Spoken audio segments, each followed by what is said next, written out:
Well, it is that time of year again. Yeah, 2025 contribution deadlines are coming up, but many of us are wondering if the RRSP or perhaps a TFSA is the play. And Todd Yuzdepski of My Private Wealth of Raymond James joins us with help.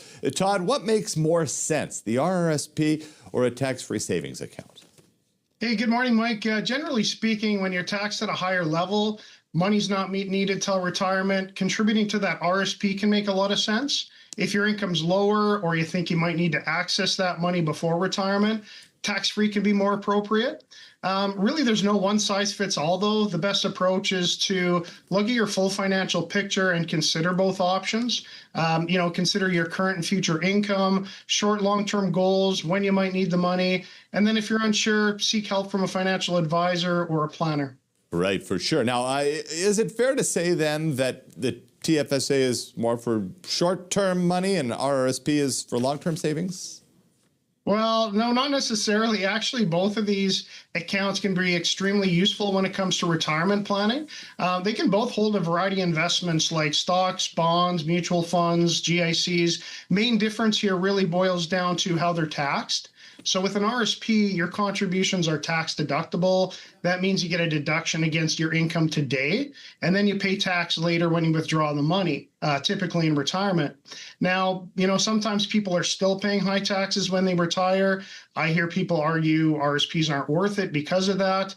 What's often forgotten, though, Mike, is the benefit of that tax-deferred growth on the investments along the way. If you're to do a $20,000 contribution today and it grows to $80,000 down the road, you're only taxed when you withdraw it. But with a tax-free savings account, it works a bit different. Contributions aren't tax deductible, but the money grows tax-free and you don't pay any tax when you take it out. So that's a big advantage. Okay, so it sounds like the tax-free savings account can be used as something more than just a savings account. Can you expand on that for us then? Absolutely. I'm not sure why it's called a savings account in the first place. Most people I know use it as an investment account, and it can play a real key role when it comes time to drawing income in retirement. So the lifetime limit on a tax-free savings account is $109,000. Let's say you had that much money, invested it today for 15, 20 years, and it would be worth, say, $300,000-$400,000 down the road.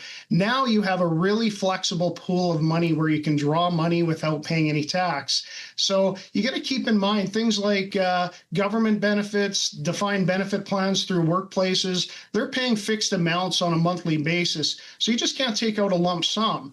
With the tax-free, you can take monthly top-ups to help with your income without triggering any taxes or OAS clawback.